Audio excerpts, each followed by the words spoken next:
We now return you to the scene of tonight's tragedy. A TCA plane has crashed at Ste-Therese. With a report from the scene, here is Sidney Margles.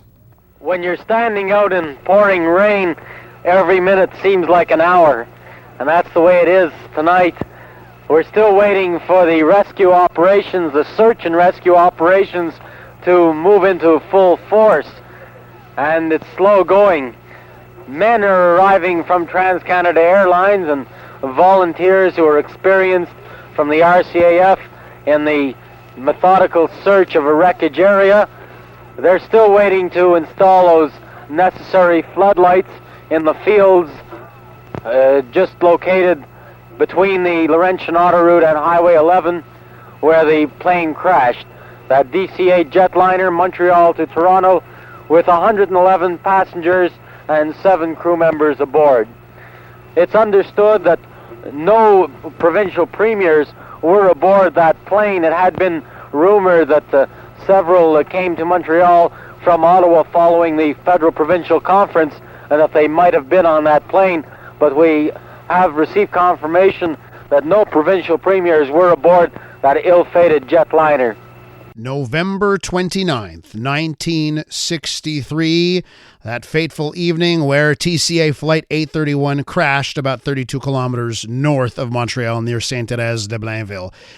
Now, this week, we have been looking back at 80 years of CJAD 800. The reporter that was on the scene first that night is on the line. Sidney Margles is with us. Sidney, welcome back to CJAD 800. Good morning. Why don't you take me back to November 29th, 1963? I imagine that's a night you're never going to forget. Take our listeners back to that day. Well, it was a drizzly Friday evening, about 1 or 2 degrees under current temperatures, and I was at home about to sit down to dinner when I received a phone call from our office saying that there was an explosion in Ste-Therese. We didn't know what it was, but I, being a hunch player, immediately got into my mobile unit and started driving north. And I was getting information from CJAD's office. The late Vince Rowe was the editor on duty. And he told me roughly where the crash had occurred. He didn't know it was a crash. It was just an explosion at the time near what was the BMK plant that many people might recall was just off Highway 11. So I went up the autoroute, cut over to Highway 11, and drove up there to see one gentleman. As it turned out, it was Noel Orbertin, the local policeman, waving a flashlight. I took a look to the left on the highway, and there I could see flames. I turned in, drove in as far as I could go, which was a house as part of a farmland, and parked and walked in to see what was there. Now, in those days, we didn't have cellular phones. We did have portable radio equipment, and I was able to broadcast from my portable to the car, which then did a relay to the radio station, and I was on the air shortly after my arrival to describe the horrible scene. And that was about 7 o'clock in the evening by the time I got there. Other people arrived. A lot of local people came by. Unfortunately, some of them, as I call them, ghouls and scavengers, started going through the wreckage area when it was seen that there were no survivors. It was a horrible night, and as I say, one that I'll always remember. I've covered many events and incidents over the many years, the 40 years that I was on radio, but this was probably the worst. How did the rest of that night progress?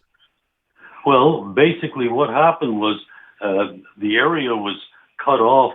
There was a local military base, Camp Bouchard, so they were able to bring in a bunch of reservists to try and keep people away from the scene. But you only had 2 main highways, Highway 11 and the Laurentian Autoroute, and basically you had to slog your way into the area.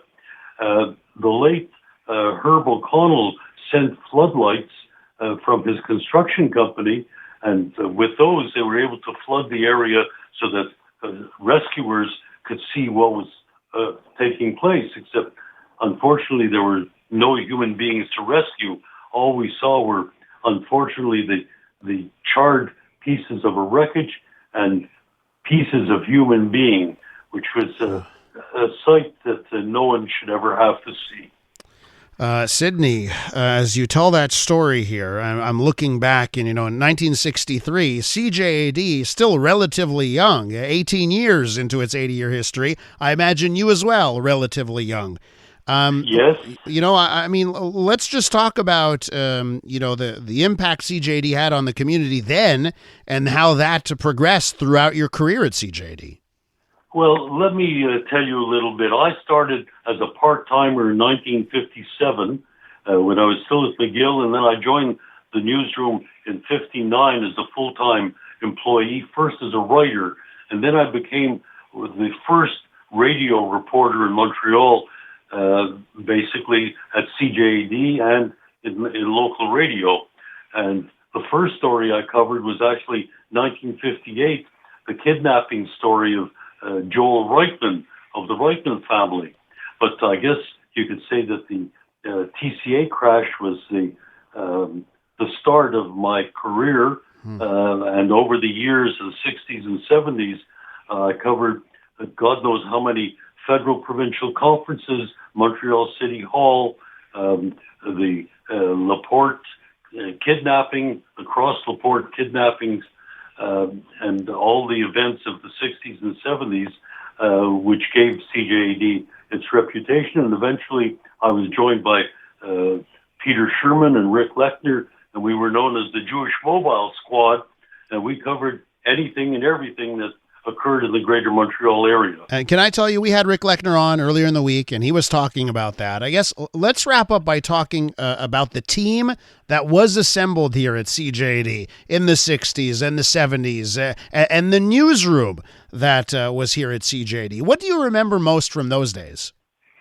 Well, put it this way, we built a reputation that was second to none.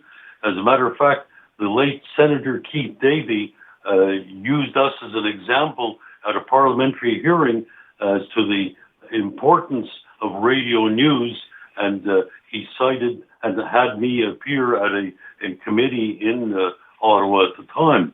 We had a great team.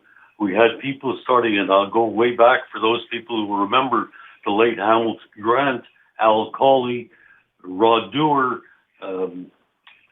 I could keep go on and on. I guess I'm the last of the oldest of the last survivors of the era. Rick, Frank McCormick, who worked in the newsroom, is still around, but I don't know of anybody else. Let me let me read you a note from a listener that I got in, okay? And they say, Elias, I remember seeing Sidney Margles in St. Bruno. And I wonder if you remember this story. Apparently a story about the Virgin Mary appearing. Late 60s, early 1970s, they say. And they've added, it looks like July 22nd, 1968. And this listener says their dad told them, this must be a big event if CJAD and Sidney Margles is there. That's from Mike in Orford. Well, I don't recall that particular event. If I had to sit down and go through all the events that I covered over the years, we'd be talking for an hour or two at the very least. Sidney, thank you so much for reminiscing with us and being part of our celebration week of CJAD at 100. And thanks for connecting with our listeners once again. It's great to hear your voice. We'll see you on Monday. Oh, that's fantastic. Sidney Margles, and for everyone who's going to be joining us on Monday, I know we've given away tickets to so many listeners. Really looking forward to seeing you and some legends like Sidney Margles next Monday. I'm Dylan Playfair. And I'm Tyler Smith. We're putting loneliness in the penalty box by talking to some of our favorite athletes about the importance of friendship. This is Bromance. Bromance is brought to you by Charm Diamond Centers, proudly Canadian-owned and operated. Charm has been part of your love stories and bromances for over 50 years. And you can find Bromance on the iHeartRadio network or wherever you get your podcasts.